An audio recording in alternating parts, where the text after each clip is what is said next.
ovaj zapeo oko budala, nabija se na one kamionske gume, okreće Subaru, a nema šta nije pokušao, samo da mu pokažem ono.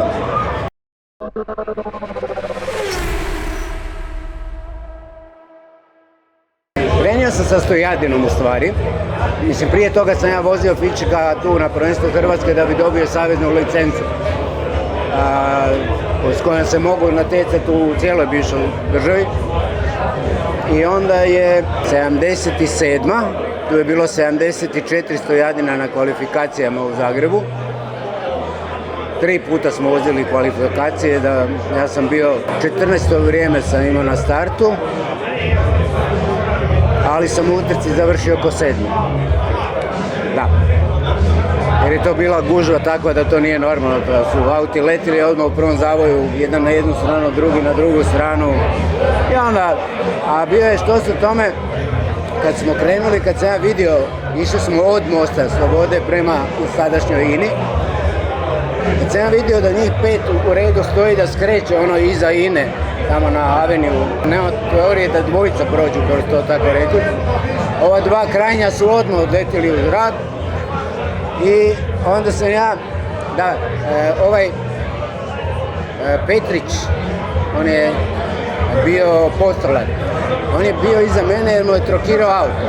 Ja sam kad sam to vidio, ja njih sve puštim fino. Gas i ajte vi, razbijajte se, ja ću za vama.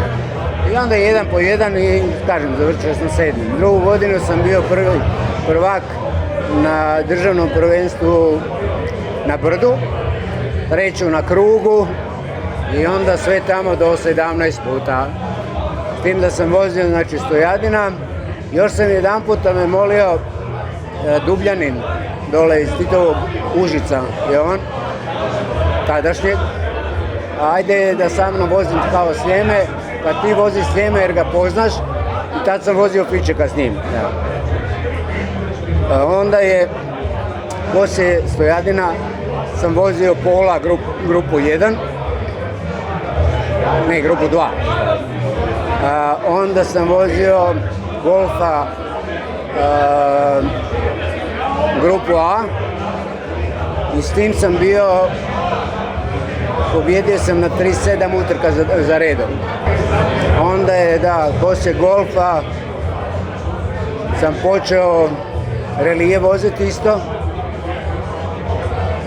To je sam počeo sa Audijem, tim 200 Quattro Turbo, to smo me zafrkavali zašto nisam dovezio rađe zglobni autobus nego taj auto. To je ogromno bilo.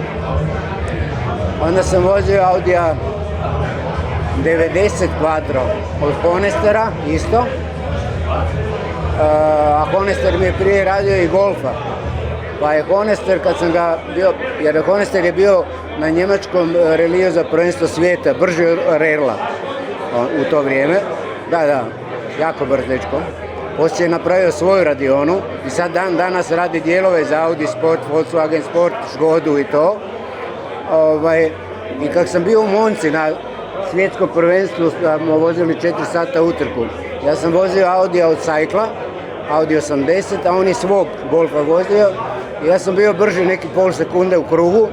I on dođe kod mene, gled, tebi krug ide jako dobro, ajde vozi mog Golfa, ja ti sve dati za korziku, samo ga voziti jer je asfalt. Ja rekao dobro, ajde. I tu me je zafrknuo, jer je, kao nije imao vremena, to mi je poslije rekao. Audi je, taj Golf je bio na testiranju u Hockenheimu. I tako ga je direktno sa Hockenheima dovezao na korziku. Dakle, nema serva, ne možeš doći do treće brzine.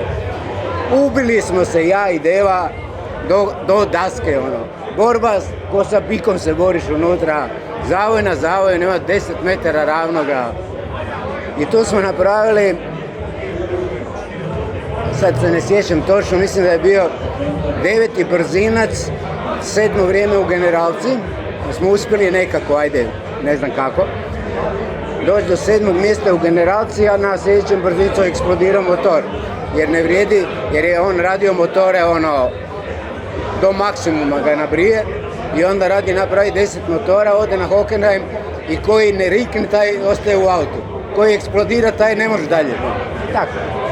ali benzin na kožnici nije valjao i eksplodirao je motor.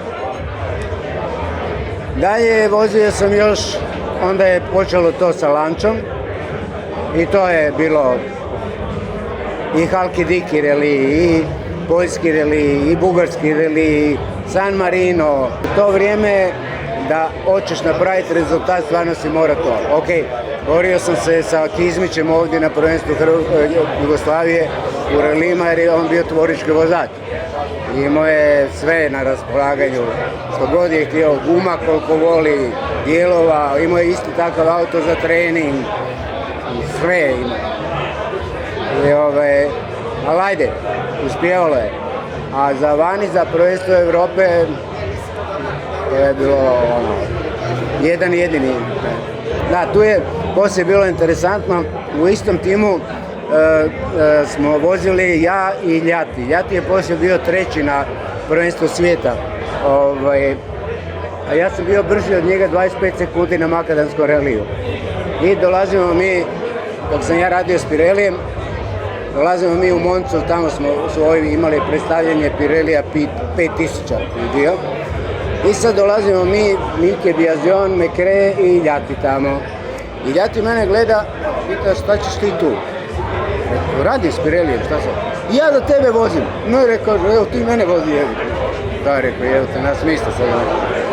I ajde, dobro, provezao me Ljati, provezao me Biazion i sad sjednem sa Mekreom. I Mektere, kako je bio blesav skroz, šta je u autu kad je neko s vama, vi primijetite po rukama, nogama, reakcije, kome je ono dosta, kome je previše i tako. I ja ne mrdam ništa. A ovaj zapeo ko budala, nabija se na one kamionske gume, okreće Subaru, a nema šta nije pokušao, samo da mu pokažem ono. Se stanemo mi u boksu i on pita mene, pa dobro, kaže, nisi ništa reagirao ono. A rekao, gledaj, ja vozim relije, plus toga, ti voliš sigurno više sebe nego mene. A rekao, koje sam sve budale vozile, zaboravi. Mislim, bilo mi najgore kad sam recimo u Monte Carlo stao, trenirali smo mjesec i pol dana. I tamo se prije vozilo radi publike i toga. Recimo, krenuli smo tamo negdje iznad Torina, skroz prema Francuskoj. Onda se išlo po Italiji jedno 3-4 tisuće kilometara od grada do grada. Cijelo vrijeme iza nas je bio auto, unutra je bio jedan mehaničar koji je prije bio